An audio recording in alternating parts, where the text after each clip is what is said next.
সমস্যা। প্রত্যেকের জীবনেই সমস্যা আসা যাওয়া করে, আর প্রত্যেক মানুষ সমস্যা আসার পর তার সমাধান খুঁজতে উঠে পড়ে লাগেন। কিন্তু যখনই সমস্যার সমাধান হয়ে যায়, আমরা সুপ্রসন্ন হয়ে যাই এবং অসাবধানও হয়ে যাই। আমাদের মনে হয় যে আমরা সম্পূর্ণরূপে সমস্যার অন্ত করেছি, কিন্তু কোথাও না কোথাও একটা ছোট্ট বীজ রয়েই যায়, আর সেই বীজ আমাদের অসাবধানতার ছত্রছায়ায় বড় হতে থাকে, আর তারপর মহা সংকট হয়ে আবার আমাদের উপর আক্রমণ করে। এই সংকট যে কোনো রূপে আসতে পারে, কোনো শত্রুর রূপেও আসতে পারে, বা কোনো মহামারীর রূপেও আসতে পারে। সেই জন্য সবসময় সাবধান থাকাই উচিত, কারণ অসাবধান হলে কি হয়, আমাদের সুরক্ষা চক্রে একটা ছেদ উৎপন্ন হয়, আর আমাদের শেষ করতে পারে এমন এক বাণ সেই ছেদ বিন্দু হয়ে আমাদের হৃদয়ে প্রবেশ করতে পারে। তাই যে কোনো সমস্যার সমাধান করুন, জয়ী হন, উৎসব পালন করুন, কিন্তু সাবধানে থাকবেন। আসুন আর আমার সাথে ভালোবেসে বলুন, রাধা রাধা। কর্ম, ধর্ম আর কর্তব্য, এই তিনটি একে অপরের সাথে জড়িত, আর অনেক সময় এই তিনটি পালন করতে করতে আমাদের সেই ব্যক্তির সামনে গিয়ে দাঁড়াতে হয়, তার বিরুদ্ধেই যেতে হয়, যাকে আমরা সব থেকে বেশি ভালোবাসি। কিন্তু সেইখানে এই যুদ্ধ কোনো ব্যক্তিগত যুদ্ধ থাকে না, এ হলো কর্ম, ধর্ম আর কর্তব্যের যুদ্ধ। এটা সরল নয়, অত্যন্ত কঠিন হয় তার সম্মুখীন হওয়া যাকে আমরা সব থেকে বেশি সম্মান করি। কিন্তু আমাদের তো আমাদের ধর্মের পথে চলতেই হবে, কারণ আমরা কর্মবদ্ধ, কর্তব্যবদ্ধ, আর এটাই করা উচিত। শুধু এটুকু মনে রাখবেন, যদি আপনার উদ্দেশ্য শুভ হয়, আপনার ভাবনা শুভ হয়, আপনি যদি কর্ম, ধর্ম আর কর্তব্যের পথে অগ্রসর হন, তাহলে এই প্রক্রিয়াতে যদি আপনাকে আপনার আরাধ্যেরও সামনে দাঁড়াতে হয়, তাহলেও আপনার কোনো ক্ষতি হবে না। তাহলে আসুন আর আমার সাথে ভালোবেসে বলুন, রাধা রাধা। মানুষের কোন বিষয়ে অহংকার থাকে? সময়, ক্ষমতা, শরীর আর সম্পত্তি। আর এই চারটেই সর্বদা সঙ্গে থাকে না। কি বিচিত্র ব্যাপার!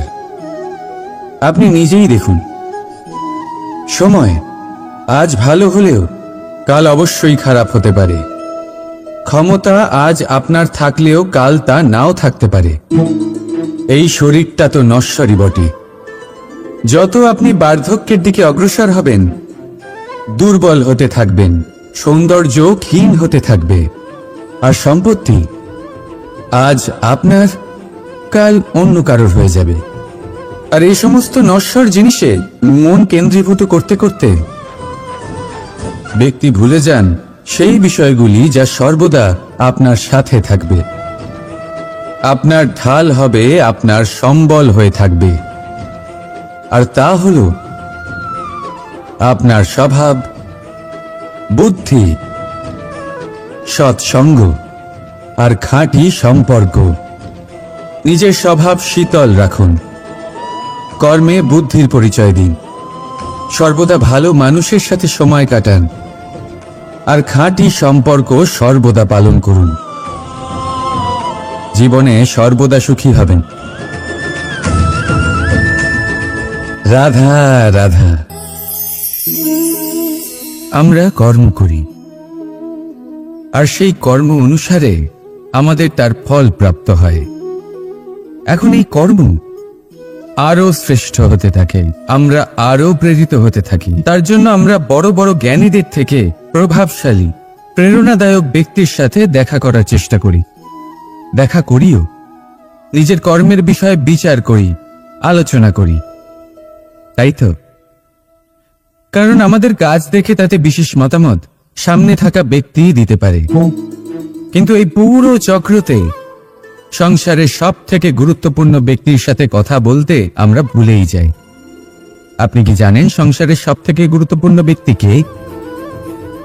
স্বয়ং আপনি। হ্যাঁ, আপনি সে। আপনি জীবিত আছেন, তাই এই সংসার জীবিত আছে। আপনি হলেন আপনার সমস্ত কর্মের কেন্দ্র। তাই এবার থেকে প্রতিদিন একটু সময় নিজের জন্য বের করে নিজের সাথে কথা বলুন। নিজেকে বুঝুন, নিজের কর্মকে বুঝুন। কিছু প্রশ্ন আসবে, কিছুর উত্তর পাবেন। আরো কিছু প্রশ্ন আসবে যার উত্তর আপনি অবশ্যই পাবেন, কিন্তু এটা করবেন অবশ্যই, নয়তো আপনি এই সংসারের সব থেকে গুরুত্বপূর্ণ ব্যক্তির সাথে দেখা করার সুযোগই হারিয়ে ফেলবেন। এবার বলুন, আপনি কি এরকম চাইবেন? রাধা রাধা, প্রেম, ঘৃণা, এই দুই হলো একই শব্দ। কিভাবে? দেখুন না, দুটোতেই আড়াই অক্ষর রয়েছে। দুটোই হলো সেই অনুভূতি যা আমাদের মনের সাথে জড়িত, আর এই দুই অনুভূতির সাথে জড়িত মানুষ আমাদের জন্য গুরুত্বপূর্ণ। পার্থক্য শুধু এটাই যে প্রেম পায় সম্মান আর ঘৃণাকে করা হয় অবজ্ঞা। এরকম কেন? কারণ প্রেম হলো সেই অনুভূতি যেখানে মানুষ সব কিছু দিয়ে দিতে চায়, সব কিছু লুটিয়ে দিতে চায়। সেখানে ঘৃণা হলো এমন অনুভূতি যেখানে মানুষ সব কিছু কেড়ে নিতে চায়, সব কিছু জিতে নিতে চায়। তাও প্রেমের অনুভূতি কখনো আপনাকে হারতে দেয় না, আর ঘৃণার অনুভূতি কখনো আপনাকে জিততে দেয় না। এবার কি করবেন আপনি? একটাই জীবন। ঘৃণার সাথে বাঁচবেন নাকি প্রেমের সাথে? আমি তো প্রেমকেই চয়ন করব। রাধা রাধা। পাওয়া এবং হারিয়ে ফেলা, এই দুই হলো জীবনের অভিন্ন অঙ্গ। আমরা যেমন কিছু পেয়ে থাকি, তেমন কিছু হারিয়েও থাকি। কিছু স্বপ্ন সার্থক হয়, আবার কিছু লক্ষ্য অপূর্ণই থেকে যায়। জীবনে এটা হয়েই থাকে, প্রত্যেকের জীবনেই এটা হয়ে থাকে। কিন্তু কারোর সাথে দেখা হলে আমরা কি ধরনের কথা বলি? আমরা সেই কথাই বলি যা আমরা হারিয়েছি। নিজেও দুঃখ পাই, আবার সামনের মানুষটাকেও দুঃখ দিই। তার থেকে অন্যরকম কিছু করার চেষ্টা করুন, ধনাত্মক চিন্তা করার চেষ্টা করুন। মন সেদিকেই দিন। স্মরণ শুধুমাত্র তাকেই করুন, গুরুত্ব তাকেই দিন যিনি আপনার কাছে রয়েছেন। যিনি আপনার কাছে নেই তার আশায় কষ্ট কেন পাচ্ছেন আপনি? সেগুলিকেই প্রাধান্য দিন যা আজ এখন বর্তমানে আপনার কাছে রয়েছে। যেমন আমি কংস মামাকে স্মরণ করি না, যিনি আমার ছেলেবেলা নষ্ট করে দিয়েছেন। আমি স্মরণ করি আমার যশোদা মাকে, আমার বলরাম দাদাকে, আমার রাধাকে, যারা আমার জীবনকে ভরিয়ে তুলেছেন। আপনিও ঠিক এটাই করুন, আর আমার সাথে ভালোবেসে বলুন, রাধা রাধা। কথায় বলা হয়, জীবনে ভালোবাসাই হলো সুখের মূল।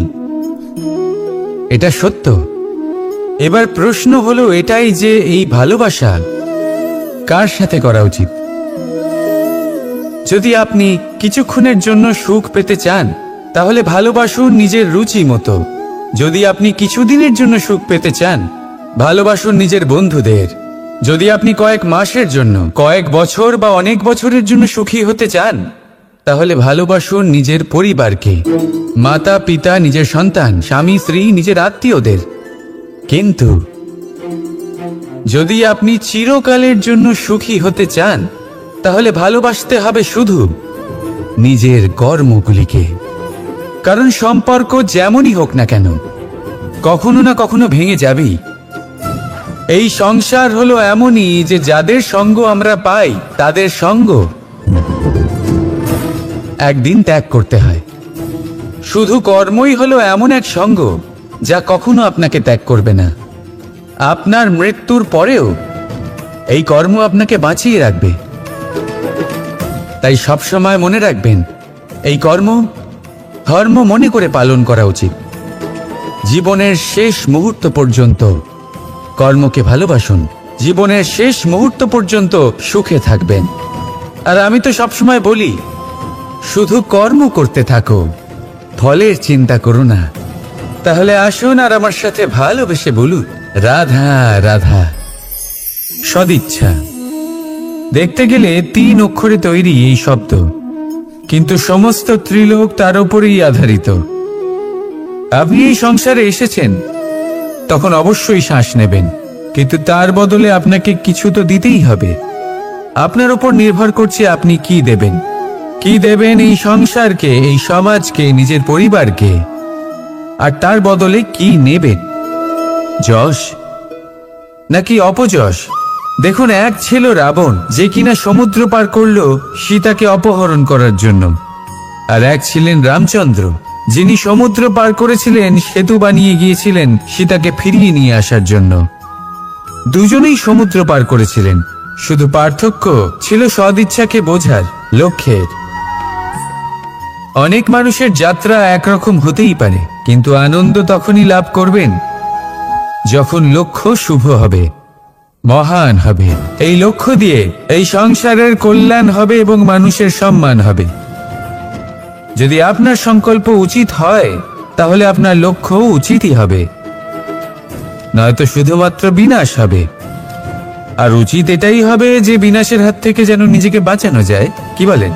তাই জীবনে যে লক্ষ্য স্থির করছেন, মনে রাখবেন তা যেন শুভ লক্ষ্য হয়। যদি এরকম হয়, তাহলে আপনার যাত্রা, আপনার জীবন দুটোই শুভময় হবে। আসুন আর আমার সাথে ভালোবেসে বলুন, রাধা রাধা।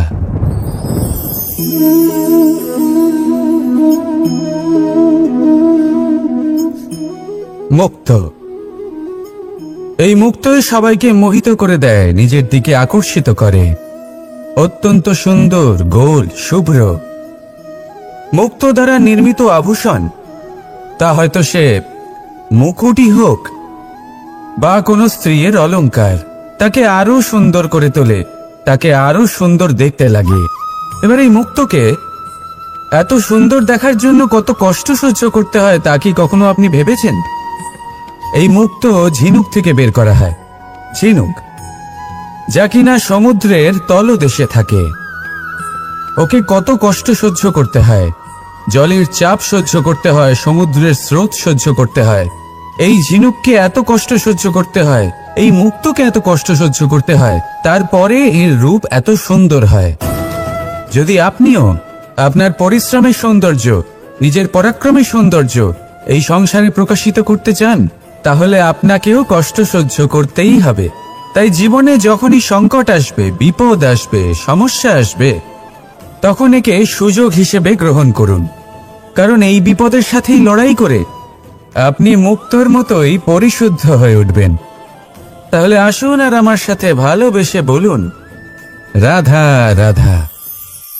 যখনই আমরা কথা বলি জলরাশির বিষয়ে, যখন আমরা তুলনা করি, তখন আমাদের খুব ভালো লাগে মিষ্টি সরোবর, পুকুর, নদী। আর আমরা অপেক্ষা করে থাকি সাগরের জন্য, সমুদ্রের জন্য। কেন করি? কারণ এই সাগর, এই সমুদ্র, এ হলো অত্যন্ত বিশাল আর ভয়ানক। এর জলও কিন্তু নোনতা, যা আমরা পান করতে পারি না। কখনো ভেবে দেখেছেন এই সমুদ্রের অন্তরে এই নোনতা জল, এই নোনতা ভাব, এটা আসে কোত্থেকে? এই যে সমুদ্র, যে প্রবাহমান নদীর থেকে যে খনিজ নির্গত হয়, তার ভান্ডার হলো এটা। সেই খনিজকে নিজের অন্তরে গ্রহণ করে, সেই নোনতা ভাব নিজের মধ্যে সমাহিত করে, আর তারপর সেই নোনতা জল বাষ্পে পরিণত হয়ে ওপরে উঠে যায়, যা মেঘ হয়ে আপনার ওপর মিষ্টি বৃষ্টি হয়ে ঝরে পড়ে। এ হলো সমুদ্রের ত্যাগ, যার জন্য আপনি মিষ্টি জল পান করতে পারছেন, সে নদী থেকেই হোক বা সরোবর থেকে। সেই জন্যই হয়তো সাগর হলো এত মহান, হয়তো সেই জন্যই রত্ন সাগরে পাওয়া যায়। তাই মনে রাখবেন, ক্ষমতা তারই হয় যে ত্যাগ করতে জানে, কোনো বিষকে নিজের মধ্যে ধারণ করে নিতে জানে। তাহলে আপনিও এটাই করুন, এতটাই শক্তিশালী হয়ে উঠুন, আর আমার সাথে ভালোবেসে বলুন, রাধা রাধা। পরিচ্ছন্নতা। বর্তমানের এই প্রজন্ম আগের প্রজন্মের এই যে অতি শুদ্ধতার অভ্যেস ছিল, তা নিয়ে ঠাট্টা করে। তাকে মূর্খতা মনে করে। বুঝতেই পারে না কেন। আমাদের মা, ঠাকুমা, দিদিমা এদের দেখেছি সকালে উঠে সবার আগে স্নান করেন। কেন? বুঝতেই পারে না। কেন কথায় কথায় বারান্দা উঠোন পরিষ্কার করা হয়? বুঝতেই পারে না। অনেক মানুষজন এটাকে ধার্মিক এবং অন্ধবিশ্বাস বলে, কিন্তু যদি আমি আপনাকে সত্যি কথা বলি, প্রত্যেক ধর্ম বিজ্ঞানসম্মত। প্রত্যেক কাজের পেছনে বৈজ্ঞানিক সত্যতা লুকিয়ে রয়েছে, কিন্তু প্রত্যেক মানুষ সেই নিয়ে কতটা ভাবেন, কতটা বোঝেন আর কি পদক্ষেপ নেন তা হলো আলাদা এবং অত্যন্ত গুরুত্বপূর্ণ, কিন্তু তা হলো বিজ্ঞানসম্মত। আজও যখন আমি আগে বাড়ি যাই, মা সবার আগে আমার হাত পা ধুয়ে দেন, তারপর সবকিছু। তাই আপনি পরিচ্ছন্ন থাকুন, তাহলে আপনি সুস্থ থাকবেন। তখনই আপনার মনে ভক্তিভাব আসবে, তখনই এই সমগ্র সংসারকে সামলানোর শক্তি অর্জন করতে পারবেন। তাহলে পরিচ্ছন্ন থাকুন, সব ভালো থাকবে। রাধা রাধা। এটা দেখতে পাচ্ছেন? আপনি নিশ্চয়ই জানেন এটা কি। এটা বড়ই বিচিত্র এক বস্তু। এটা হলো কয়লা। আমি একে বিচিত্র এই কারণে বলছি, ভেবে দেখুন, যদি এটা গরম হয় আর আপনি এটাকে ধরে ফেলেন, এটা আপনার হাত পুড়িয়ে ফেলবে। আর যদি এটা ঠান্ডা হয় আর আপনি এটা ধরেন, তাহলে এটা আপনার হাতে কালি লাগিয়ে দেবে। অর্থাৎ যে কোনো পরিস্থিতিতেই, যে কোনো রূপেই থাকুক না কেন, গরম হোক অথবা ঠান্ডা, এটা কোনো না কোনো ভাবে আপনার ক্ষতি অবশ্যই করবে। এরকমই হয় খারাপ মানুষজন, বদ সঙ্গ, ঠিক কয়লার মতো। আপনি যদি কিছু নাও করেন, যাই হয়ে যাক, এরা যদি আপনার কাছে থাকে, তাহলে কোনো না কোনো ভাবে জীবনে আপনার কোনো না কোনো ক্ষতি অবশ্যই হবে। তাই নিজের জীবনে সবসময় সঙ্গতের নির্ণয় অত্যন্ত ভেবেচিন্তে করবেন। রাধা রাধা। ইচ্ছে, সিদ্ধান্ত আর নিশ্চয়তা, এই শব্দগুলো আমরা আমাদের জীবনে অনেকবার শুনেছি, তাই না? জীবনে অনেক যে এক কুয়ো খোঁড়ার সিদ্ধান্ত নিয়েছে, সে মাটি খোঁড়ার জন্য কোদাল অবশ্যই পেয়ে যায়। আর যে নিশ্চিত করে নিয়েছে, সে দেরি করে হলেও সেই শীতল জল অবশ্যই পেয়ে যায়। তাই জীবনে কেবল ইচ্ছে করবেন না, সিদ্ধান্ত নিন আর তারপর নিশ্চিত করুন, সব পেয়ে যাবে। আর ভালোবেসে বলুন, রাধা রাধা। স্বপ্ন আর লক্ষ্য একই মনে হয়। এই দুইয়েরই কথা মানুষ কল্পনা করেন, এই দুই মানুষ অর্জন করতে চান। আর এই দুই পূর্ণ হলে মানুষ নিজেকে অত্যন্ত ভাগ্যবান বলে মনে করেন। কিন্তু এই দুইয়ের মধ্যে পার্থক্য আছে। পার্থক্য এই যে স্বপ্নের জন্য বিনা পরিশ্রমের ঘুম দরকার হয়, আর লক্ষ্যের জন্য বিনা ঘুমের পরিশ্রম। যে ব্যক্তি ঘুমের মধ্যে স্বপ্ন দেখতে থাকেন, জেগে ওঠার পর তার হাত খালি থেকে যায়। আর যে ব্যক্তি পরিশ্রম করেন, স্বয়ংকালেও তার হাত তার লক্ষ্যেই থাকে। তাই যদি স্বপ্নও দেখতে হয়, তাহলে লক্ষ্য জেনে পরিশ্রম করুন আর ভালোবেসে বলুন, রাধা রাধা। জীবনে কিছু করে দেখাতে হলে বদল আনতে পারবে, তাকে পথ দেখাতে পারবে, তার জীবনে পরিবর্তন আনতে পারবে। আর তাই মানুষ সংসার জুড়ে তাকেই খোঁজেন, যিনি তার পাশেই আছেন।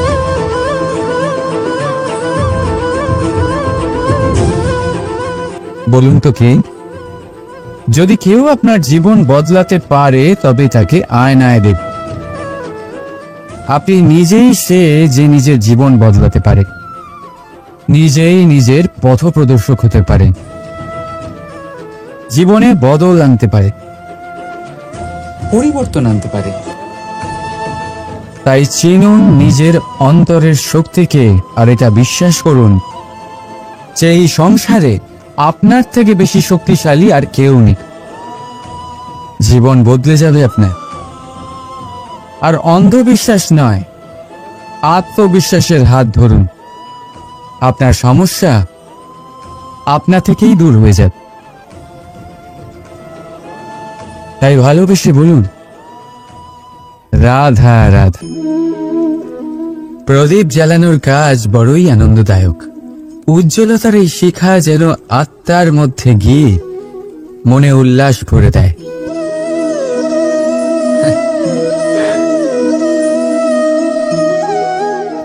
এই আমি কি করলাম?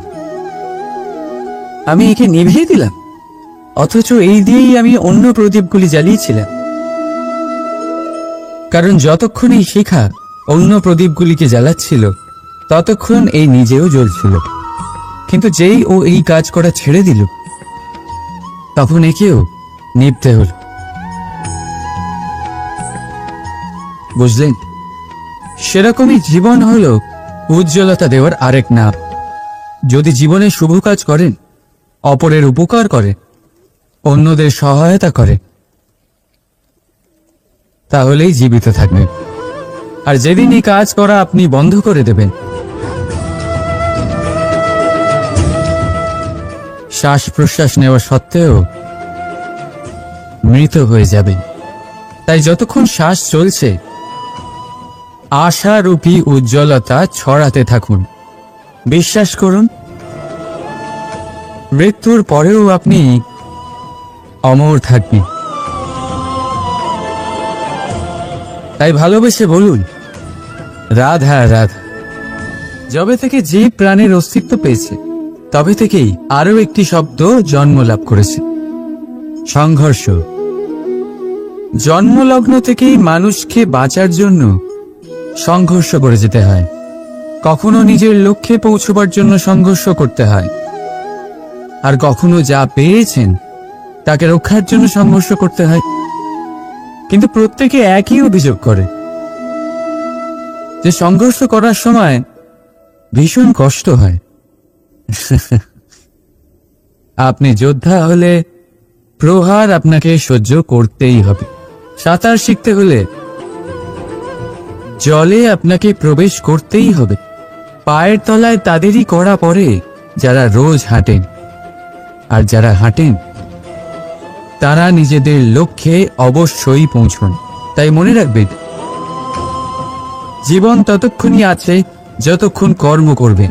তাই সংঘর্ষ করতে থাকুন, কষ্ট ভুলে যান, আর আমার সাথে ভালোবেসে বলুন, রাধা রাধা। মানুষ সর্বদা ফলাফলের কথা ভাবে, যে আমি যা করতে চলেছি তার ফল কি হবে, তার পরিণাম কি হবে। কিন্তু এর চিন্তা কেন? কারণ কর্ম যদি শুভ হয়, তাহলে তার পরিণাম খারাপ হতেই পারে না। শুভ চিন্তা নিয়ে যারা কর্ম করেন, তাদের ফলের চিন্তা কিসের? যারা ফুল বিক্রি করেন, তাদের মাঝে সাঝে কাঁটা নিশ্চয়ই ফোটে, কিন্তু সুগন্ধ তাদের হাতে থেকেই যায়। এর সন্ধানে কয়লার খনিতে নামা ব্যক্তি কালিমা লিপ্ত হয়ে গেলেও তার হাতে হিরে অবশ্যই থাকে। তাই শুভ চিন্তা নিয়ে কর্ম করে যান, পরিণাম শুভই হবে। আর ভালোবেসে বলুন, রাধা রাধা। যাই পাত্রের মধ্যে শীতল থাকে, আর যিনি পান করেন তাকেও শীতল রাখে। আর যে জল এই পাত্রের বাইরে উতলে পড়ে, তা হল অভিমান, যা বাইরের উত্তাপে বাষ্প হয়ে উবে যায়। সর্বদা মনে রাখবেন, আত্মসম্মান আপনাকে দৃঢ় করে, আপনাকে শক্তি প্রদান করে, আর অভিমান আপনাকে দুর্বল করে দেয়। তাহলে কি হতে চান আপনি? আত্মসম্মানী নাকি অভিমানী? সিদ্ধান্ত আপনার। রাধা রাধা। সমস্যা। প্রত্যেকের জীবনেই সমস্যা আসা যাওয়া করে, আর প্রত্যেক মানুষ সমস্যা আসার পর তার সমাধান খুঁজতে উঠে পড়ে লাগেন। কিন্তু যখনই সমস্যার সমাধান হয়ে যায় আমরা সুপ্রসন্ন হয়ে যাই এবং অসাবধানও হয়ে যাই। আমাদের মনে হয় যে আমরা সম্পূর্ণরূপে সমস্যার অন্ত করেছি, কিন্তু কোথাও না কোথাও একটা ছোট্ট বীজ রয়েই যায়, আর সেই বীজ আমাদের অসাবধানতার ছত্রছায়ায় বড় হতে থাকে, আর তারপর মহা সংকট হয়ে আবার আমাদের উপর আক্রমণ করে। এই সংকট যে কোনো রূপে আসতে পারে, কোনো শত্রুর রূপেও আসতে পারে বা কোনো মহামারীর রূপেও আসতে পারে। সেই জন্য সবসময় সাবধান থাকাই উচিত, কারণ অসাবধান হলে কি হয়, আমাদের সুরক্ষা চক্রে একটা ছেদ উৎপন্ন হয়, আর আমাদের শেষ করতে পারে এমন এক বাণ সেই ছেদ বিন্দু হয়ে আমাদের হৃদয়ে প্রবেশ করতে পারে। তাই যে কোনো সমস্যার সমাধান করুন, জয়ী হন, উৎসবও পালন করুন, কিন্তু সাবধানে থাকবেন। আসুন আর আমার সাথে ভালোবেসে বলুন, রাধা রাধা। কর্ম, ধর্ম আর কর্তব্য, এই তিনটি একে অপরের সাথে জড়িত, আর অনেক সময় এই তিনটি পালন করতে করতে আমাদের সেই ব্যক্তির সামনে গিয়ে দাঁড়াতে হয়, তার বিরুদ্ধেই যেতে হয়, যাকে আমরা সব থেকে বেশি ভালোবাসি। কিন্তু সেইখানেই যুদ্ধ, কোনো ব্যক্তিগত যুদ্ধ থাকে না। এ হলো কর্ম, ধর্ম আর কর্তব্যের যুদ্ধ। এটা সরল নয়, অত্যন্ত কঠিন হয় তার সম্মুখীন হওয়া যাকে আমরা সব থেকে বেশি সম্মান করি। কিন্তু আমাদের তো আমাদের ধর্মের পথে চলতেই হবে, কারণ আমরা কর্মবদ্ধ, কর্তব্যবদ্ধ, আর এটাই করা উচিত। শুধু এটুকু মনে রাখবেন, যদি আপনার উদ্দেশ্য শুভ হয়, আপনার ভাবনা শুভ হয়, আপনি যদি কর্ম, ধর্ম আর কর্তব্যের পথে অগ্রসর হন, তাহলে এই প্রক্রিয়াতে যদি আপনাকে আপনার আরাধ্যেরও সামনে দাঁড়াতে হয়, তাহলেও আপনার কোনো ক্ষতি হবে না। তাহলে আসুন আর আমার সাথে ভালোবেসে বলুন, রাধা রাধা। মানুষের ক্ষমতা আজ আপনার থাকলেও কাল তা নাও থাকতে পারে। এই শরীরটা তো নশ্বরই বটে।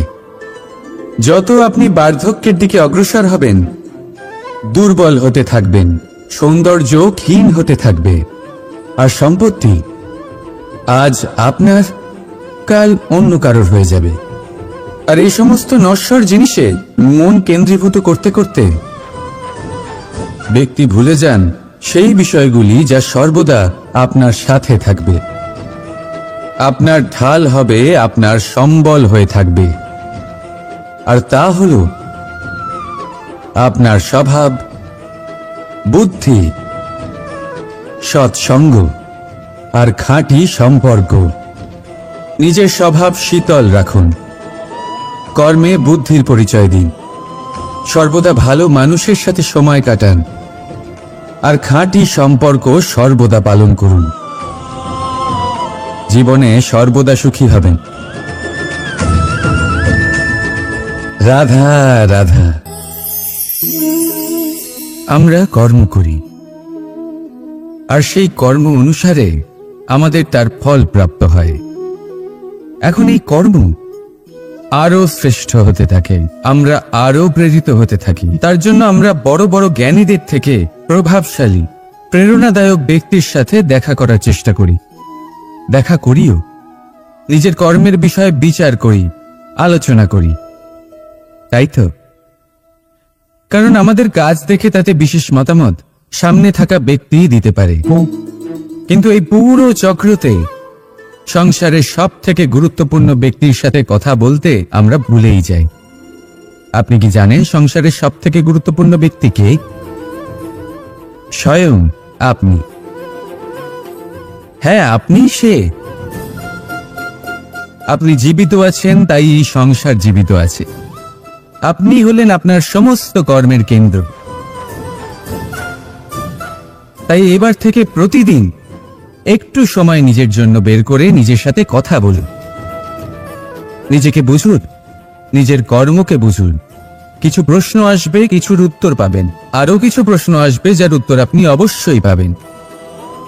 কিন্তু এটা করবেন অবশ্যই নয়তো আপনি এই সংসারের সব থেকে গুরুত্বপূর্ণ ব্যক্তির সাথে দেখা করার সুযোগই হারিয়ে ফেলবেন।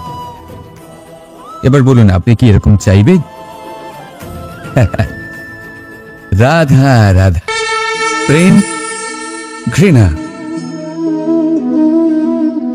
এই দুই হলো একই শব্দ। কিভাবে? দেখুন না, দুটোতেই 2.5 অক্ষর রয়েছে।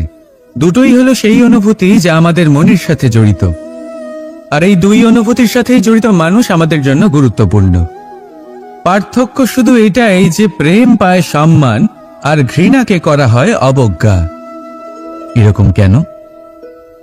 কারণ প্রেম হলো সেই অনুভূতি যেখানে মানুষ সব কিছু দিয়ে দিতে চায়, সব কিছু লুটিয়ে দিতে চায়। সেখানে ঘৃণা হলো এমন অনুভূতি যেখানে মানুষ সবকিছু কেড়ে নিতে চায়, সবকিছু জিতে নিতে চায়। তাও প্রেমের অনুভূতি কখনো আপনাকে হারতে দেয় না, আর ঘৃণার অনুভূতি কখনো আপনাকে জিততে দেয় না। এবার কি করবেন আপনি? একটাই জীবন, ঘৃণার সাথে বাঁচবেন নাকি প্রেমের সাথে?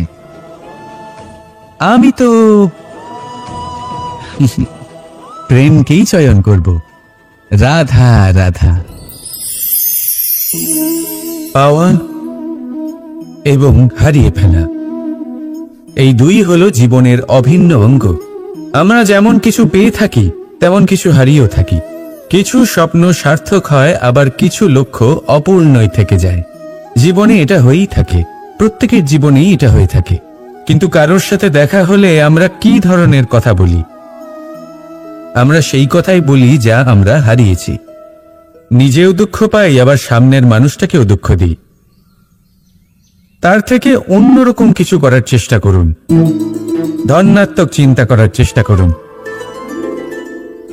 মন সেদিকেই দিন, স্মরণ শুধুমাত্র তাকেই করুন, গুরুত্ব তাকেই দিন যিনি আপনার কাছে রয়েছেন।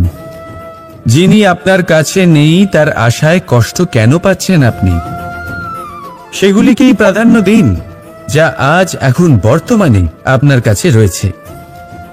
যেমন আমি কংস মামাকে স্মরণ করি না, যিনি আমার ছেলেবেলা নষ্ট করে দিয়েছেন। আমি স্মরণ করি আমার যশোদা মাকে, আমার বলরাম দাদাকে,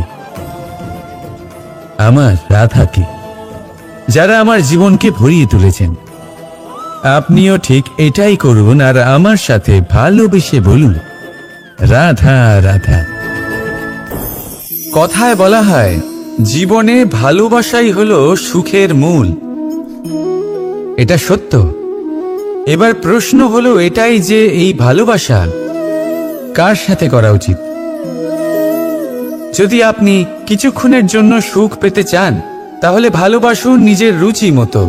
যদি আপনি কিছুদিনের জন্য সুখ পেতে চান, ভালোবাসুন নিজের বন্ধুদের। যদি আপনি কয়েক মাসের জন্য, কয়েক বছর বা অনেক বছরের জন্য সুখী হতে চান, তাহলে ভালোবাসুন নিজের পরিবারকে, মাতা পিতা, নিজের সন্তান, স্বামী স্ত্রী, নিজের আত্মীয়দের। কিন্তু যদি আপনি চিরকালের জন্য সুখী হতে চান, তাহলে ভালোবাসতে হবে শুধু নিজের কর্মগুলিকে। কারণ সম্পর্ক যেমনই হোক না কেন, কখনো না কখনো ভেঙে যাবেই। এই সংসার হলো এমনই যে যাদের সঙ্গ আমরা পাই, তাদের সঙ্গ একদিন ত্যাগ করতে হয়। শুধু কর্মই হলো এমন এক সঙ্গ যা কখনো আপনাকে ত্যাগ করবে না। আপনার মৃত্যুর পরেও এই কর্ম আপনাকে বাঁচিয়ে রাখবে। তাই সবসময় মনে রাখবেন, এই কর্ম ধর্ম মনে করে পালন করা উচিত। জীবনের শেষ মুহূর্ত পর্যন্ত কর্মকে ভালোবাসুন, জীবনের শেষ মুহূর্ত পর্যন্ত সুখে থাকবেন। আর আমি তো সবসময় বলি, শুধু কর্ম করতে থাকো, ফলের চিন্তা করো না। তাহলে আসুন আর আমার সাথে ভালোবেসে বলুন, রাধা রাধা। সদিচ্ছা। দেখতে গেলে 3 অক্ষরে তৈরি এই শব্দ, কিন্তু সমস্ত ত্রিলোক তার উপরেই আধারিত। আপনি এই সংসারে এসেছেন, তখন অবশ্যই শ্বাস নেবেন, কিন্তু তার বদলে আপনাকে কিছু তো দিতেই হবে। আপনার উপর নির্ভর করছে আপনি কি দেবেন। কি দেবেন এই সংসারকে, এই সমাজকে, নিজের পরিবারকে, আর তার বদলে কি নেবেন? যশ নাকি অপযশ? দেখুন, এক ছিল রাবণ, যে কিনা সমুদ্র পার করলো সীতাকে অপহরণ করার জন্য। আর এক ছিলেন রামচন্দ্র, যিনি সমুদ্র পার করেছিলেন, সেতু বানিয়ে গিয়েছিলেন সীতাকে ফিরিয়ে নিয়ে আসার জন্য। দুজনেই সমুদ্র পার করেছিলেন, শুধু পার্থক্য ছিল সদিচ্ছাকে বোঝার লক্ষ্যের। অনেক মানুষের যাত্রা একরকম হতেই পারে, কিন্তু আনন্দ তখনই লাভ করবেন যখন লক্ষ্য শুভ হবে, মহান হবে। এই লক্ষ্য দিয়ে এই সংসারের কল্যাণ হবে এবং মানুষের সম্মান হবে। যদি আপনার সংকল্প উচিত হয়, তাহলে আপনার লক্ষ্য উচিতই হবে, নয়তো শুধুমাত্র বিনাশ হবে। আর উচিত এটাই হবে যে বিনাশের হাত থেকে যেন নিজেকে বাঁচানো যায়, কি বলেন? তাই জীবনে যে লক্ষ্য স্থির করছেন, মনে রাখবেন তা যেন শুভ লক্ষ্য হয়। যদি এরকম হয়, তাহলে আপনার যাত্রা, আপনার জীবন দুটোই শুভময় হবে। আসুন আর আমার সাথে ভালোবেসে বলুন, রাধা রাধা।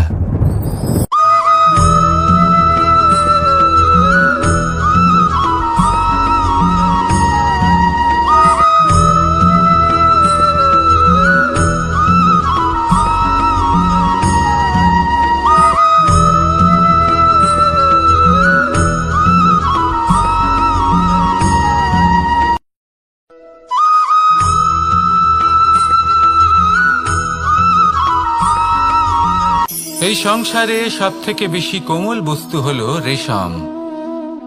এই রেশম এতটাই কোমল হয় যে এর পুরো একটা থান শুধুমাত্র একটা হাতে ধরা সম্ভব। কখনো ভেবে দেখেছেন এই রেশম কিভাবে হয়? একটি কীট তার লালার দ্বারা উৎপন্ন হয়। এই কীট সেই রেশমকে পাক দিতে থাকে, পাক দিতেই থাকে, দিতেই থাকে, আর আস্তে আস্তে তার মধ্যেই জড়িয়ে পড়ে। শেষে ওর এই সুন্দর অমূল্য সৃষ্টি রেশমের জন্য এই কীটগুলিকে এই কবচের সাথেই ফুটন্ত জলে ফেলে দেওয়া হয়। এই সংসারে যদি আমাদের স্বপ্ন এই সংসারের দুঃখ হরণ করার জন্য, এই সংসারে সুখ বিতরণ করার জন্য হয়, তবেই আমাদের প্রগতি সম্ভব।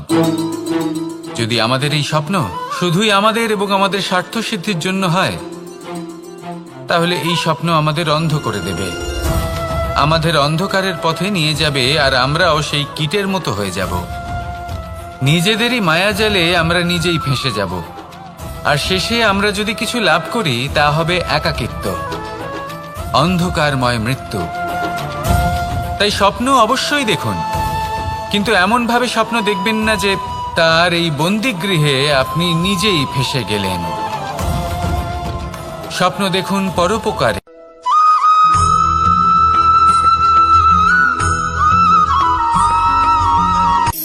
শক্তি শক্তি অর্জন করা এতটা কঠিন নয় যতটা শক্তি লাভ করার পরে সেই শক্তি সামলানো কঠিন হয়।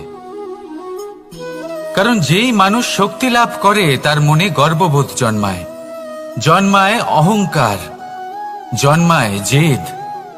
তাই শক্তি প্রাপ্ত করার সাথে বিনম্র থাকাও অত্যন্ত আবশ্যক। আর এটা আমাদের শেখা উচিত বৃক্ষের থেকে। বৃক্ষ যা আমাদের ফল দেয়, বৃক্ষ যা যত ফল দেয় ততটাই ঝুঁকে যায়। আমরা পাথর মারি ওই বৃক্ষের থেকে ফল প্রাপ্ত করার জন্য। সেই পাথরের মার সহ্য করেও বৃক্ষ আমাদের ফল দেয়। কোনো গর্ববোধ নেই, কোনো অহংকার বোধ নেই, আর সেই জন্য এই বৃক্ষের পুজো করা হয়। এটাই হলো মাহাত্ম্য শক্তির সাথে বিনম্রতার। যদি এই শক্তি সৃজন করে থাকে, সাহায্য করে থাকে, সম্বল হয়ে থাকে, তবেই সেই শক্তি উপযুক্ত। আর নয়তো সেই শক্তি একদিন আপনাকে আসক্ত অবশ্যই করবে। তাহলে শক্তি অবশ্যই অর্জন করুন, কিন্তু তার সাথে সেই শক্তি সামলানোর মতো বিবেকও আপনাকে অবশ্যই জাগ্রত করতে হবে। তাহলে আসুন আমার সাথে ভালোবেসে বলুন, রাধা রাধা।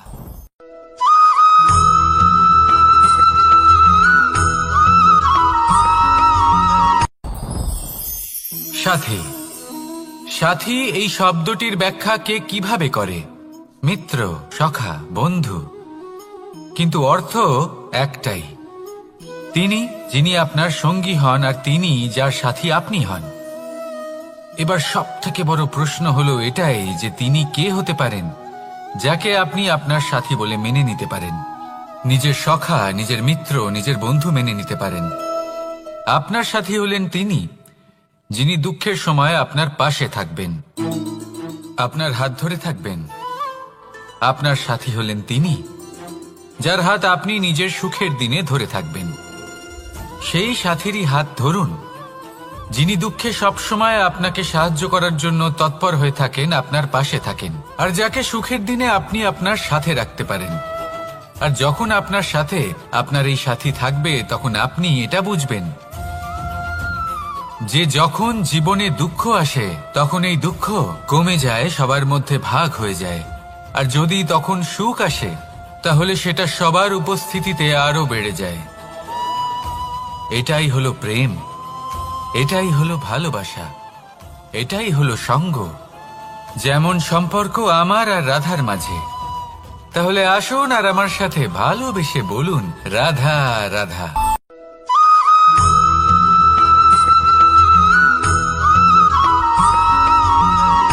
জীবন কিসের উপর নির্ভরশীল? ধনের ওপর।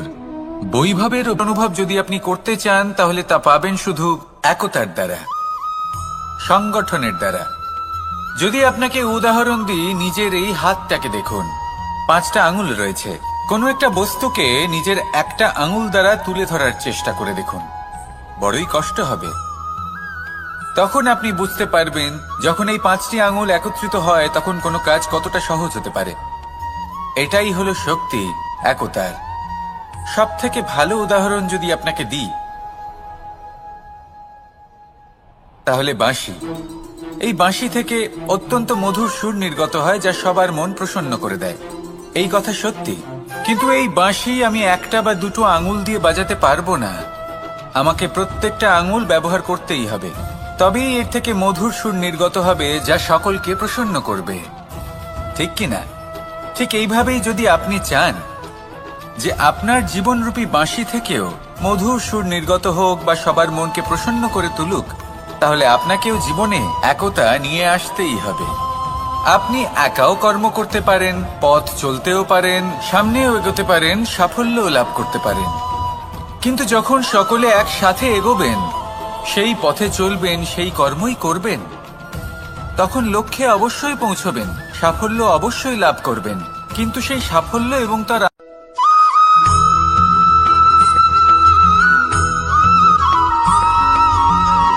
পুরুষার্থ। শাস্ত্রে 4 ধরনের পুরুষার্থের কথা বলা হয়েছে। প্রথম হলো ধর্ম। আপনি কি জানেন এই ধর্ম হলো সেটা যাকে ধারণ করা যেতে পারে, আর ধারণ শুধু সেটাই করা যায় যা পবিত্র।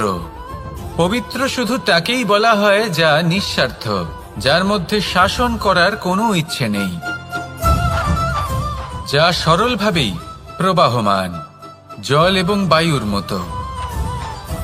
যখন কোনো ব্যক্তি ধর্মকে ধারণ করেন এবং সেই ধর্ম সেই ব্যক্তিকে রক্ষা করে, তখন তাকে ধর্ম বলা হয়। ধর্ম যা রক্ষা করে অহংকার থেকে, খারাপ চিন্তার হাত থেকে।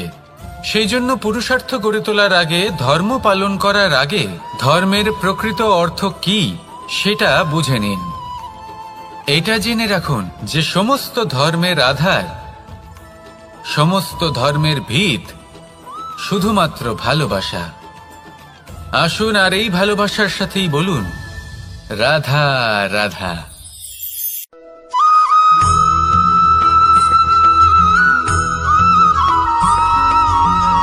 কেউ বলে জীবন খুব ক্ষণস্থায়ী, কেউ বলে জীবন হলো একটা সুন্দর স্বপ্নের মতো, আবার কেউ বলবে জীবন হলো এক কঠোর সত্য। কিন্তু জীবন আসলে কি? জীবন হলো আপনারই প্রতিবিম্ব, একটা দর্পণ। অর্থাৎ আপনি জীবনকে সেইভাবেই পাবেন যেরকম আপনি নিজেকে প্রতিপন্ন করবেন। যদি আপনি দর্পণের দিকে তাকিয়ে হাসেন, তাহলে আপনি সামনে হাসি মুখী দেখতে পাবেন। এবার যদি আপনি গম্ভীর হয়ে থাকেন, তাহলে আপনি একজন রুষ্ট ব্যক্তি দেখতে পাবেন। শেষে সবথেকে বেশি গুরুত্বপূর্ণ হলো আপনার চেষ্টা। আপনাকে সবসময় চেষ্টা করতে হবে যাতে আপনি নিজেকে প্রসন্ন এবং ইতিবাচক মনোভাবে রাখেন। এটা হলো আপনারই উত্তরদায়িত্ব, তাকে পালন করুন। এই মনকে প্রসন্ন রাখুন, এই সংসারকে সুন্দর বলে মনে হবে।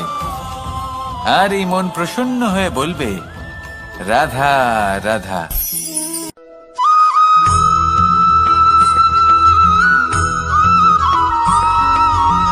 এই সংসারে প্রত্যেক মানুষ এটাই চান যে তিনি যেন ধনবান হন, আর্থিক অবস্থা তার ভালো থাকে, ওনার বাড়িতে লক্ষ্মীর আগমন হয়। কিন্তু সেটা হবে কি করে, সেটাই হলো প্রশ্ন। কেউ বলেন যে যদি পরিশ্রম করো তাহলে ধন অর্জন সম্ভব, কেউ বলেন যে যদি বিদ্যা লাভ হয় তবেই ধন অর্জন সম্ভব, কেউ বলেন যে যদি বলশালী হও তবেই সম্পন্ন থাকবে। ভালো কথা, যদি তাই হয়ে থাকে, তবে দিনমজুর সারা দিন পরিশ্রম করেন, তিনি কেন ধনী হন না? অনেকজন বিদ্বান মানুষ আছেন এই সংসারে, তারা কেন ধনবান হন না? অনেক সংখ্যক বলশালী ব্যক্তি আছেন, তাদের কাছে ধন নেই কেন? তাদের কেন ধনের অভাব হয়? আবার এমনও কিছু মানুষ আছেন যারা পরিশ্রম করেন, তারা দিনমজুর, কিন্তু তারা ধন অর্জন করতে পারেন। কিছু বিদ্বান ব্যক্তি আছেন যাদের কাছে অধিক মাত্রায় ধন রয়েছে। কয়েকজন বলশালী ব্যক্তি রয়েছেন যাদের কাছে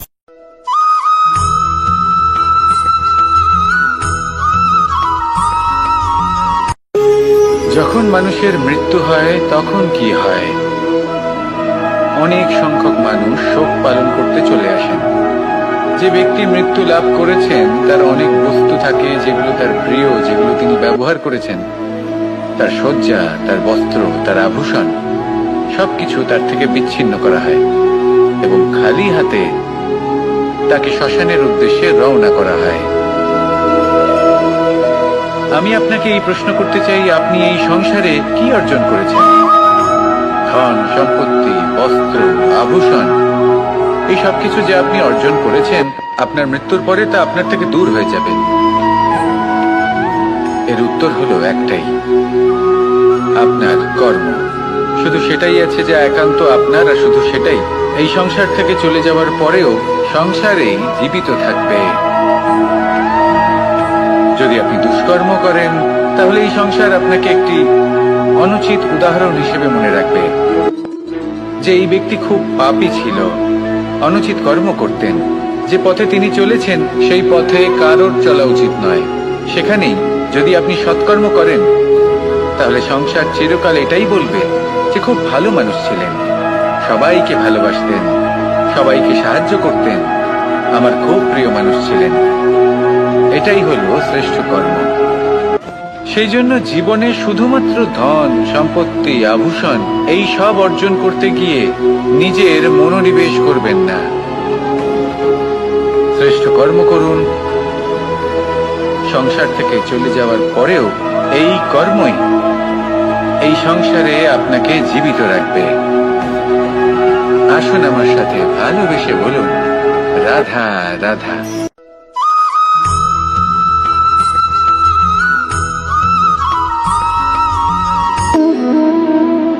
সম্পর্ক হলো আমাদের জীবনের একটি আধার। কিছু সম্পর্ক এমন যা আমরা জন্মসূত্রে লাভ করি, যেমন পরিবার, মা, বাবা। কিছু সম্পর্ক আছে যা আমরা জীবনে অর্জন করে থাকি, তা সে প্রেমের হোক, স্নেহের হোক বা বন্ধুত্বের। এই সকল সম্পর্ক লাভ করার বা গড়ে তোলার 5টি ধাপ রয়েছে। প্রথম ধাপ, কোনো ব্যক্তির সাথে আলাপ হওয়া, তার সাথে কথা বলা বা তাকে দেখা। দ্বিতীয় ধাপ, সে ব্যক্তিকে আমাদের ভালো লাগা। তৃতীয় ধাপ,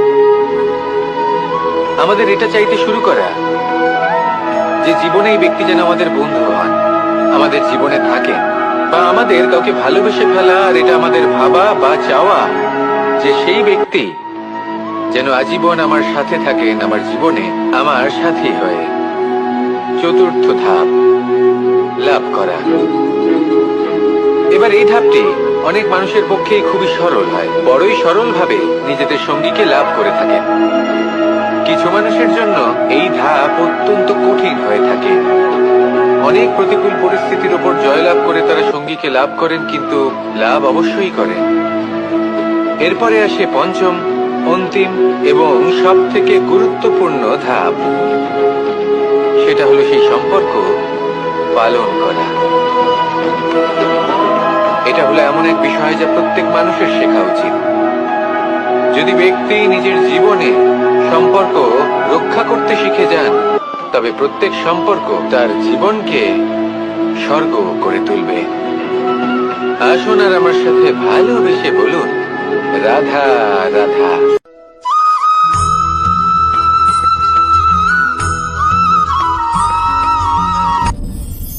আপনি কি কখনো কোনো জলের ধারা দেখেছেন? তার সামনে যতই মাটি থাকুক না কেন, যতই কাদা থাকুক না কেন, যখন এই জলের ধারা বইতে আরম্ভ করে দেয়, তাহলে নিজের মনের, নিজের ভাবনার, নিজের জীবনের যত অনাবশ্যক তত্ত্ব আছে, অনুপযোগী অংশ রয়েছে, অর্থাৎ অপরিষ্কার অংশ রয়েছে, তা নিজে থেকেই নির্মল হয়ে উঠবে। আর যেরকম জলের ধারা কখনো থেমে থাকে না, সব সময় বয়ে চলে, সেইভাবে আপনিও কখনোই থামবেন না। সবসময় বয়ে চলুন, এগোতে থাকুন। পথে যদি অনেক বিপদ আসে, সমস্যা আসে, থামবেন না, তার উপর নিরন্তর প্রহার করুন, নিরন্তর প্রয়াস করুন আর অগ্রসর হন। আপনি ভেবে দেখুন, এই জলের ধারা কখনো থেমে থাকে না, সবসময় বয়ে চলে, বিপদের সম্মুখীন হয়ে তাকে সাথে বয়ে নিয়ে চলে। সেই জন্য জলের ধারা, প্রবাহমান এই ধারা, এর থেকে কখনো দুর্গন্ধ আসে না, এতে কখনো ময়লা জমতে পারে না, বরং পালিত হয় সুন্দর প্রাণবন্ত জীবজন্তু, যেমন সুন্দর ছোট মাছ। তাই আপনিও এটাই করুন, কখনো থামবেন না, শুধু চলতে থাকুন, জলের ধারার মতো বইতে থাকুন। আপনি আপনার লক্ষ্য অবশ্যই খুঁজে পাবেন, আর তার সাথে নিজের অন্তরের যে মালিন্য রয়েছে তা আপনি নিজেই নিজের থেকে দূরে করে দেবেন। তাহলে আসুন আর আমার সাথে ভালোবেসে বলুন, রাধা রাধা।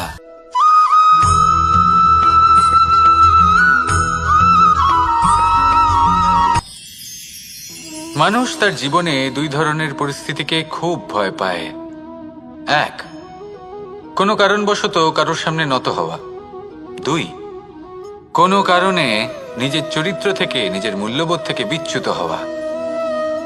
এবার কেন হয় এরকম যে কথায় কথায় কারোর সামনে নত হতে হয়? কেন বারংবার নিজের চরিত্র থেকে চ্যুত হতে হয়? এরকম কেন হয়? এটা তখনই হয় যখন আমাদের শিক্ষা এবং মূল্যবোধের অভাব থাকে। যদি মানুষের মধ্যে প্রকৃত শিক্ষা থাকে, তাহলে এই সংসারে কোনো সময় এবং কারোর সামনেই নত হওয়ার কোনো প্রয়োজন নেই। যদি মানুষের মধ্যে মূল্যবোধ থাকে, তাহলে তাকে নিজের মূল্যবোধ বা চরিত্র থেকে বিচ্যুত হতে হয় না, তা সে যাই হয়ে যাক না কেন। কোনো বালককে যদি জন্ম থেকেই সুশিক্ষার অধিকারী করা হয়, শিক্ষিত করা হয়, মূল্যবোধের অধিকারী করা হয়, তবে সে এই সংসারে এমন কর্ম করবে যাতে সে নিজেকে, নিজের পরিবারকে, সমগ্র সমাজকে গর্বিত করতে পারে। শিক্ষা লাভ করুন, মূল্যবোধ লাভ করুন এবং আমার সাথে ভালোবেসে বলুন, রাধা রাধা।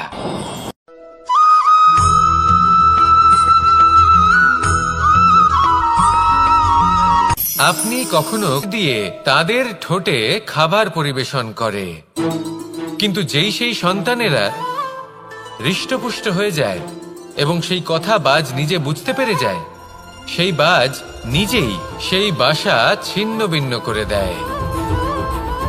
সেই সন্তান যাদের সবেমাত্র ডানা গজিয়েছে, কিভাবে উঠতে হয় তারা জানে না, সেই সন্তানগুলিকে উচ্চতা থেকে ঠেলে দেয়। সেই সন্তান প্রথমে ভয়ভীত হয়ে যায়, তারা সামনে মৃত্যুকে দেখতে পেয়ে ভয়ের কারণে তাদের ডানা ঝাপটাতে থাকে, আর সেই প্রক্রিয়াতেই সেই সন্তানগুলি উড়তে শুরু করে দেয়। এবার এই ঘটনায় আমরা কি শিক্ষা পেতে পারি? এটাই, যদি আপনি মাতা পিতা হন, তাহলে নিজের সন্তানকে অবশ্যই স্নেহ করুন, কিন্তু তাদেরকে নিজের আঁচলের তলায় বেঁধে রাখবেন না। যদি আপনি চান আপনার সন্তান জীবনে উন্নতি করুক, তাহলে নিজের মুঠো থেকে তাদের স্বতন্ত্র করে দিন, এই সংসারে সংঘর্ষ করতে দিন। সেই সন্তান নিজেই বুঝতে পারবে যে জন্মের সময় পাওয়া ডানা কি করে ব্যবহার করতে হয়।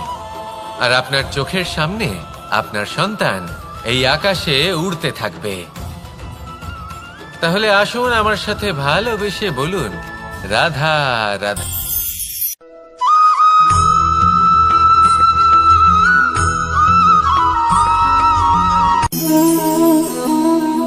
নিয়তি। রাধা আমাকে বলে, কৃষ্ণ, যদি তুমি জানো যে নিয়তিতে কি আছে তাহলে তাকে বদলে দাও না কেন? মহাদেব আমাকে বলেন যে শ্রীকৃষ্ণ, যদি আপনি এটা জানেন যে সাম্বের নিয়তি এটাই, তাহলে আপনি তাকে বদলানোর চেষ্টা কেন করেন? কেন? কারণ আমি একজন পিতা, আর পিতার কর্তব্য এটাই, তিনি যেন সম্ভাব্য সব চেষ্টা করেন নিজের সন্তানের মঙ্গলের জন্য। নিয়তি আমি জানি, কিন্তু এটাও আমি জানি যে কর্মের থেকে বড় আর কোনো নিয়তি হতে পারে না। অভিজ্ঞতাও রয়েছে যে কর্মের হাতে নিয়তির এই চক্র বদলে যেতে পারে। তাই জীবনে যদি আপনার কখনো এমন মনে হয় যে এটা তো অসম্ভব, তখনও চেষ্টা করা কখনোই ছাড়বেন না।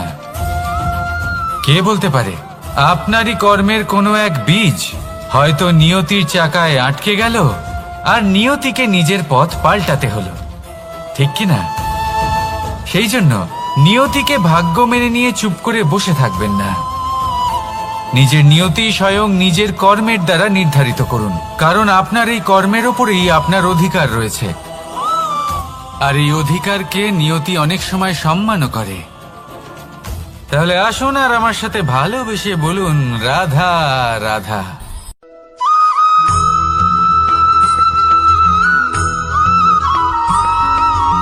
কখনো কখনো আমরা ভাবি যে কোনো ব্যক্তি যিনি ধর্মের পথে চলেছেন, যদি তার দ্বারা কোনো ভুল হয়ে থাকে তাহলে নিয়তি তাকে সেই মুহূর্তেই কঠোর শাস্তি দেন।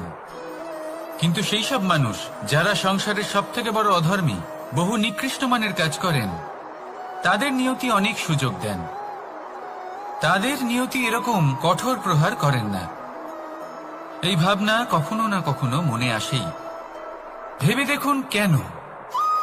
আসলে জীবনকে বেশিরভাগ মানুষ একভাবেই দেখে থাকেন, বিভিন্ন স্তরে একে দেখা উচিত।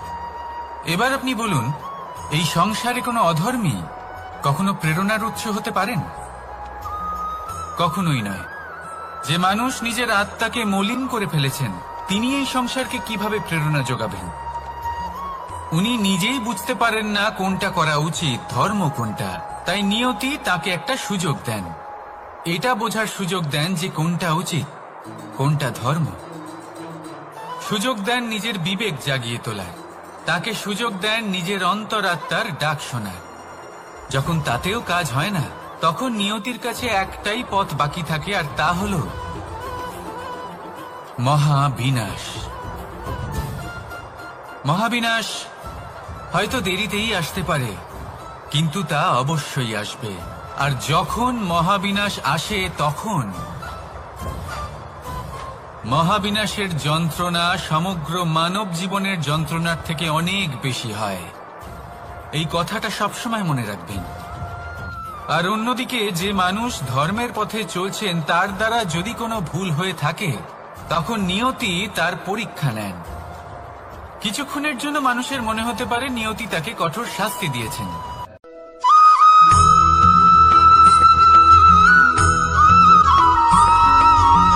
এই সংসারে কখনো কোনো ব্যক্তিকে তার বাইরের পোশাক দেখে বিচার করার চেষ্টা করবেন না।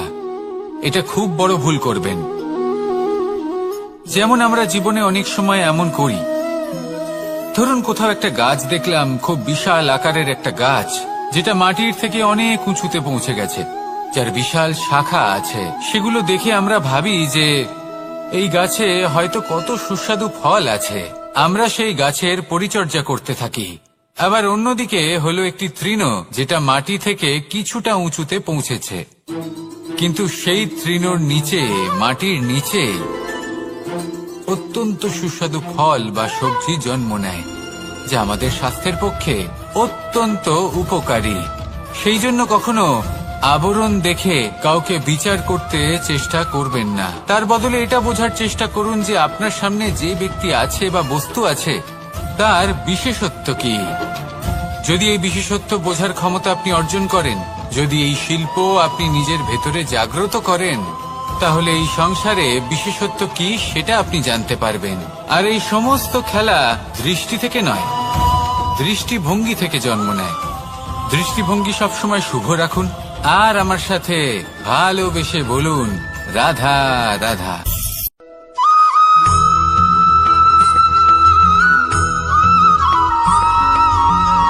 পুরুষার্থ। শাস্ত্রে 4 ধরনের পুরুষার্থের কথা বলা হয়েছে। প্রথম হলো ধর্ম। আপনি কি জানেন এই ধর্ম আসলে কি? আপনার কি মনে হয় ধর্ম আসলে কি? কোনো বিশেষ ঈশ্বরকে মানাই কি ধর্ম বলা হয়? নাকি কোনো বিশেষ রীতি পালন করাই হলো ধর্ম? নাকি কোনো বিশেষ সাহিত্যকে সর্বশ্রেষ্ঠ মনে করাই হলো ধর্ম? না, ধর্ম হলো সেটা যাকে ধারণ করা যেতে পারে। আর ধারণ শুধু সেটাই করা যায় যা পবিত্র। পবিত্র শুধু তাকেই বলা হয় যা নিঃস্বার্থ, যার মধ্যে শাসন করার কোনো ইচ্ছে নেই, যা সরলভাবেই প্রবাহমান, জল এবং বায়ুর মতো। যখন কোনো ব্যক্তি ধর্মকে ধারণ করেন এবং সেই ধর্ম সেই ব্যক্তিকে রক্ষা করে, তখন তাকে ধর্ম বলা হয়। ধর্ম যা রক্ষা করে অহংকার থেকে, খারাপ চিন্তার হাত থেকে। সেই জন্য পুরুষার্থ গড়ে তোলার আগে, ধর্ম পালন করার আগে ধর্মের প্রকৃত অর্থ কি সেটা বুঝে নিন। এটা জেনে রাখুন যে সমস্ত ধর্মের আধার, সমস্ত ধর্মের ভিত শুধুমাত্র ভালোবাসা। আসুন আর এই ভালোবাসার সাথেই বলুন, রাধা রাধা।